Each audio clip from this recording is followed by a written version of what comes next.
So just remembering that humility isn't like, I'm stupid, I'm dumb, but it's seeing yourself the way that God sees you. And the seeing yourself the way God sees you is knowing that you are enough and that you are worth more than anything. And, to us, like, sometimes that can seem prideful to be like, I'm pretty awesome. But there's a difference between like taking that and letting it control your life versus just acknowledging it. So acknowledging that, God gave me some gifts that he didn't give other people. And that really hit me hard about, let's say 6 months ago. I was at confession with my confessor, and I was talking to him about how, Bridget, I think in her talked about comparison is the thief of joy. So I was talking to my confessor about that and how, like, I've started whenever I see somebody in the store, like maybe that's younger than me, that's married, or dating somebody, and I'm 28 and I'm not married or dating anybody, and sometimes that gets really frustrating. So I told him that whenever I see that, I've started praying for that person, and instead saying, Lord, help them to be a better spouse or a better boyfriend or girl, whatever, whoever it is. And then I also pray that I can be less judgmental with that. So my confessor was just like, Olivia, you have to add to that. And I was like, what do you mean? And he was like, that's great, but you have to then turn it around and thank God for something you have. He was like, because yes, you're putting the attention on them and all that. He was like, but as someone who is scrupulous, like, you have to acknowledge that, like, humility is acknowledging how God sees you. And he was like, you have to acknowledge that God sees good in you. So, like, he had me start. When I do that, now I say something like, thank you, Lord, for the gift of my ability to teach, like, be a good teacher. So there are ways to grow in humility in our own personal lives that maybe unconventional, that we don't realize that if we're someone who is more of someone who is kind of mean to ourselves when we look in the mirror, or I'm kind of blanking on the word right now, but you know what I mean? Like, if we're like that, we have to stop and we have to thank God for the gifts that we have. And if we're someone that's more prideful, we can't pendulum swing all the way to the other side.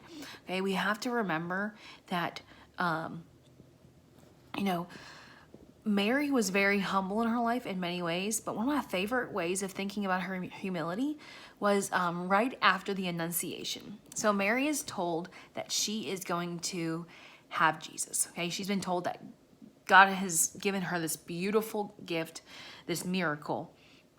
If I was Mary, I'd be like, I want to tell everybody about this. Like, this is awesome. This is so cool. Like, I can't wait to go out and tell everybody. And the next task that Mary is given is to go to Elizabeth, because Elizabeth was just found out that she was having a baby too. If I was Mary, I'd be like, this is my moment. Like, I'm the mother of Jesus. Like, this is not her moment. But instead, she travels over 100 miles to go see her cousin and rejoices when she sees her. Like, that, friends, is not, comparison. She could have easily been like, oh, you're having a baby too? Like, great. But she just rejoiced with her, rejoiced in her goodness. So that, like, shows me a lot of, like, the way that Mary was humble in that, that she had the humility to be able to say, you know what, like, this is awesome for Elizabeth. And, I'm going to be really excited for her.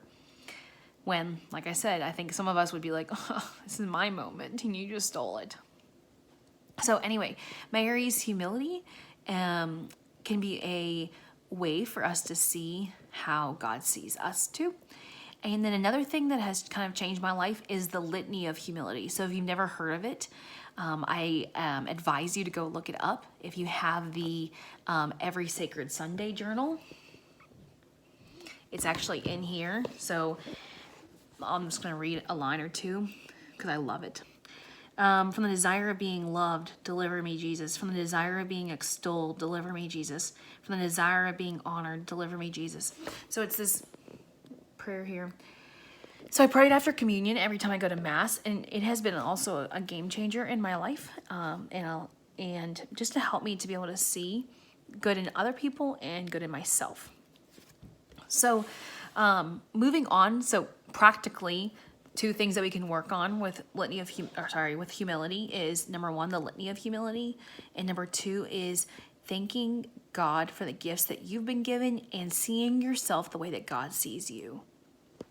So the second virtue that I'm going to talk about is universal mortification.